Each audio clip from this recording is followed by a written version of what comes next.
আপনার ইংলিশের ভোকাবুলারিটা ভীষণ ভালো, কিন্তু যখন আপনি ইংলিশে কথা বলতে যাচ্ছেন তখন আপনার মাথাটা পুরো ব্ল্যাঙ্ক হয়ে যাচ্ছে। আপনি ভাবছেন আপনি তো খুব ভালো ইংলিশে, শুধু তাই নয়, আপনার ঝুলিতেও অনেক ভালো ভালো ওয়ার্ড রয়েছে, কিন্তু আপনি ইউটিলাইজ কেন করতে পারছেন না? ওয়েল, আজকের ক্লাসটা কিন্তু ভোকাবুলারি ইনক্রিজ করার জন্যেও যেমন, প্লাস এমন কিছু কিছু স্মার্ট স্ট্রাকচার আমরা শিখতে পারি যেগুলোর সাহায্যে ওই ওয়ার্ড বাই ওয়ার্ড ট্রান্সলেট করার যে প্রবলেমটা সেটা একটু হলেও সলভ হতে পারে।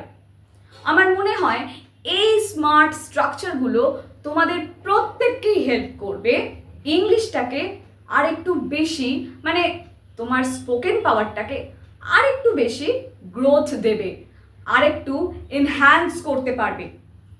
ওয়েল, অনেক দিন বাদে, বিগত 2-3 সপ্তাহ পর আবারও আমি চলে এসেছি নতুন একটা টপিকের সাথে, নতুনভাবে প্রতীক ই লার্নিং স্কুল চ্যানেলে।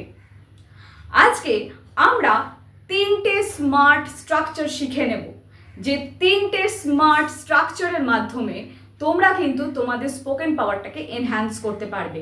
তাহলে চলো আর বেশি দেরি না করে আজকের ক্লাসটাও শুরু করব। তবে ভিডিও শুরু করার আগে বলে দিই, সবার প্রথমে যারা যারা আমার চ্যানেলে নতুন রয়েছো, আমার ভিডিও ভালো লাগছে, do let me no in comment section. আমার কমেন্ট সেকশনে অবশ্যই জানাবে, সাবস্ক্রাইব করবে, আর অবশ্যই পাশে থাকা বেল আইকনটা প্রেস করে দেবে। তাহলে চলো ক্লাস শুরু করা যাক। তাহলে চলো এইবার আমরা দেখে নিই আজকের ক্লাসে ঠিক কি কি আমরা শিখতে চলেছি। দেখো, এখানে 3টে স্ট্রাকচার, মানে 3টে যে স্মার্ট স্ট্রাকচার আমরা করব তার ওপরে সবটাই লেখা রয়েছে। এক এক করে কনসেপ্ট আমরা বুঝবো, স্ট্রাকচার আমরা বুঝবো, দেন আমরা এক্সাম্পলে যাব। ঠিক আগেও আমরা যেভাবে ক্লাস করেছি এখনো সেম ভাবেই আমরা ক্লাসটা করব। কি করতে হবে? প্রথমে কনসেপ্ট বুঝতে হবে, তারপর স্ট্রাকচার বুঝবো, ফাইনালি এক্সাম্পলে যাব এবং আমরা এক্সারসাইজ প্র্যাকটিস করব। ঠিক আছে? এই ভিডিওতে আপ টু এক্সাম্পল অবধি পাবে, নেক্সট ভিডিওতে you will get the exercise part. Okay, so start. আচ্ছা, ইচ্ছে করছে, আমরা কথায় কথায় এইটা বলি না, ইচ্ছে করছে, আমার চকলেট খেতে ইচ্ছে করছে, আমার ঘুরতে যেতে ইচ্ছে করছে, আমার একটু কফি খেতে ইচ্ছে করছে। তো এই ইচ্ছে করছে যে কথাটা আমরা মানে ব্যবহার করি, এইটাকে কিভাবে আমরা ইংলিশে বলবো, ইংলিশে কিভাবে আমরা এক্সপ্রেস করব? বাংলায় তো খুব সহজে বলে দিচ্ছি, কিন্তু ইংলিশে যখন আমরা বলবো, আমরা এই ওয়ার্ডটা ইউজ করি বা এই ফ্রেজটা ইউজ করি, ফিল লাইক। ফিল লাইক, ইচ্ছে মানে কি? আমরা ফিল করছি জিনিসটা, ফিল লাইক। ঠিক আছে? ফর্ম মানে ফর্মুলা, আমি শর্টে লিখেছি ফর্ম, আর এখানে আর ও এস মানে হচ্ছে রেস্ট অফ দ্য সেন্টেন্স, যেটাকে আমি শর্টে লিখেছি। বোঝা গেল? আচ্ছা, চলো আগে ফর্মুলাটা চট করে দেখে নিই। ফর্মুলা কি রয়েছে? Subject plus feel like plus verb with I N G plus rest of the sentence. This is the structure. Now let's see the examples. Okay, here I have given only one example. যখন ভিডিওটার last পার্টে যাবে অনেকগুলো করে example তোমরা পেয়ে যাবে। ঠিক আছে? আমি একটা করে এক্সাম্পল দিয়ে তোমাদের কনসেপ্টটাকে ক্লিয়ার করার চেষ্টা করছি। এক্সাম্পল কি আছে? I feel like having a cup of tea. মানে কি? মানে হচ্ছে আমার এক কাপ চা খেতে ইচ্ছে করছে। তো আমরা কিভাবে এটাকে বলতে পারি ইংলিশে? না, আই ফিল লাইক, আমার ইচ্ছে করছে, হ্যাভিং আ কাপ অফ টি, আমার এক কাপ চা খেতে ইচ্ছে করছে। ঠিক আছে? এবার তোমরা বলতে পারো এখানে হ্যাভিং কেন ইউজ করেছে? এটাও কিন্তু একটা স্মার্ট ইংলিশের পার্ট। ঠিক আছে? আমরা কি করি? চা পান করি, তখন আমরা কি ব্যবহার করি? ড্রিঙ্ক। তো আমরা কথায় কথায় এটা না ইউজ করে যে ড্রিঙ্কিং আ কাপ অফ টি, আমরা একটু স্মার্ট ইংলিশ ইউজ করতে পারি। আমরা কি বলতে পারি? হ্যাভিং আ কাপ অফ টি। ঠিক আছে? এটাও কিন্তু নিজের ইংলিশকে এনহ্যান্স করার একটা পার্ট। ঠিক আছে? একটু বেটার কিছু ইউজ করো, যেটা একটু ইট সাউন্ডস লাইক অ্যাডভান্স। ঠিক আছে? একটু স্মার্ট ভাবে ইউজ করার চেষ্টা করো। সবসময় যে সবটা একদম এক্স্যাক্ট হবে বা তোমার গ্রামাটিক্যালি সব ঠিক হবে, দরকার নেই সবসময় ঠিক হওয়া। তুমি একটা নর্মাল ন্যাচারাল ইংলিশ কনভারসেশন করছো, আর তুমি এত ভেবে ভেবে কনভারসেশনটা করবে না নিশ্চয়ই, যে তোমার কোথায় গ্রামাটিক্যালি মিস্টেক হচ্ছে, কোথায় কি ভুল হচ্ছে, ওয়ার্ড করবে না তো। যখন ক্যাজুয়াল কনভারসেশন করছো তার মধ্যে ভুল হতেই পারে, তুমি সেই ভুলটাকে রেকটিফাই করতে পারো, ডেফিনেটলি করতে পারো, কিন্তু তার মানে এই নয় যে তুমি ভুল করতে ভয় পাবে বা ভুল করতে লজ্জা পাবে। প্রথমত ভুল করতে ভয় বা লজ্জা, এই দুটো জিনিস মাথার থেকে চিন্তা একদম বার করে দাও যদি ইংলিশ শিখছো তো। বোঝা গেল? চলো যাওয়া যাক নেক্সট টপিকটাতে বা নেক্সট স্ট্রাকচারে। নেক্সট স্ট্রাকচার কি আছে? কথা আছে।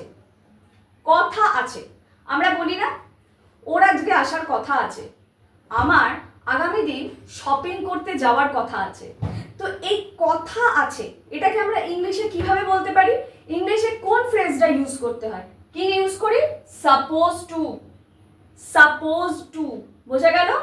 এই সাপোজ টুটা আমরা একবার দেখি কি করে স্ট্রাকচারে আমরা ইউজ করব। Subject plus am is are plus suppose two plus v1 plus rest of the sentence. ঠিক আছে? আচ্ছা, এবার বলবে যে কেন আমি এখানে am is are ইউজ করেছি, v1 করছি, বিকজ এটা এই পার্টিকুলার স্ট্রাকচারটার রুল। বোঝা গেল? আর এই জিনিসটাও মাথায় রাখতে হবে, শুধু রুল যে তাই নয়, যখনই আমরা টু ইউজ করে ফেলছি বিফোর দ্য ভার্ব, তখন সবসময় তার পরে v1টাই ইউজ হয়। ঠিক আছে? বোঝা গেল? চল এক্সাম্পলে দেখি। I am suppose to take the class. আজকে আমার ক্লাসটি নেওয়ার কথা আছে। তো আমি এটাকে ইংলিশে কিভাবে বলবো? I am suppose to take the class. আমার আজকে ক্লাসটি নেওয়ার কথা আছে। নেক্সট কি রয়েছে? অভ্যস্ত। 3 নম্বর স্ট্রাকচারে কি দেখবো? অভ্যস্ত। অভ্যস্ত মানে কি? সেটা আমার অভ্যাস, মানে আমি অলরেডি সেটা করতাম, আর না হলে আমার অভ্যাস হচ্ছে সেই জিনিসটা নিয়ে। হ্যাঁ, তো তখন আমরা কি ব্যবহার করব? ইংলিশে আমরা কি ইউজুয়ালি ব্যবহার করি? যখন আমরা কোনো পাস্ট হ্যাবিট বলছি তখন আমরা ইউজড টু ব্যবহার করব, ইউজড টু। ঠিক আছে? কিন্তু যখন আমরা প্রেজেন্ট কোনো হ্যাবিট বা ধরো কি বলবো কোনো প্রেজেন্ট অ্যাডাপশনের ব্যাপারে কথা বলছি, দেখো এখানে আমি লিখেছি হ্যাবিট ভার্সেস প্রেজেন্ট অ্যাডাপশন। যখন প্রেজেন্ট অ্যাডাপশন এই পার্টিকুলার এক্সপ্রেশনটা আমরা দিচ্ছি, তখন আমরা কি করব না, গেটিং ইউজ টু, সেইটার সাথে আমি অভ্যস্ত হচ্ছি বোঝাতে। কোনো একটা হ্যাবিটের সাথে তুমি হ্যাবিচুয়েট হচ্ছ, তো সেটা বোঝাবো কি করে ইংলিশে? তখন আমরা এটা বলবো গেটিং ইউজ টু। ঠিক আছে? চলো আমরা চট করে এবার এক্সাম্পলে চলে যাই। I use to Singh. এটার যে স্ট্রাকচারটা, এটা কি হচ্ছে? Subject plus use to plus v1। খুব সিম্পল একটা structure, subject plus use to plus v1। বোঝা গেল? মানে বেস ফর্ম অফ ভার্ব, যেটা আমি v1 লিখেছি। এই যে এখানেও দেখো v1 মানে বেস ফর্ম অফ ভার্ব। চলো নেক্সট দেখে নিই। এইবার এটা হচ্ছে কি, আমি পাস্ট হ্যাবিট বোঝাচ্ছি। আমি গান করতাম, that was my past habit. কিন্তু যখন আমি বলছি I am getting use to this heat, মানে কি? মানে হচ্ছে আমি এই গরমের সাথে ধীরে ধীরে অভ্যস্ত হচ্ছি। কোনো কিছুর সঙ্গে তুমি অভ্যস্ত হচ্ছ, এটা তোমার প্রেজেন্ট অ্যাডাপশন বোঝাচ্ছে। তখন আমি কি ইউজ করছি? I am getting, getting use two এই ফ্রেজটা আমরা ব্যবহার করছি। অভ্যস্ত হচ্ছি গরমের সাথে, তো তখন আমরা এই পার্টিকুলার ফ্রেজটাই ব্যবহার করব, গেটিং ইউজ টু। তো যখন আমরা অতীতের কোনো হ্যাবিটের কথা বলছি, তখন আমরা কিন্তু শুধু ইউজ টু ব্যবহার করব। বোঝা গেল? এই হচ্ছে মূল কনসেপ্ট। চাইলে পজ করে করে বারবার রিপিট করে করে শোনো, কিন্তু কনসেপ্টটা ভালো করে বোঝার চেষ্টা করো। ইংলিশের কিন্তু ফর্মুলাগুলো এই জন্যই আমি তোমাদের কাছে প্রেজেন্ট করি, যাতে করে তোমরা প্রপার ওয়েতে কনসেপ্টটা বুঝতে পারো। ঠিক আছে? তাহলে চলো আর বেশি দেরি না করে, বেশি লম্বা না করে ভিডিওটাকে এইবার এক্সাম্পলসগুলো দেখে নেওয়া যাক।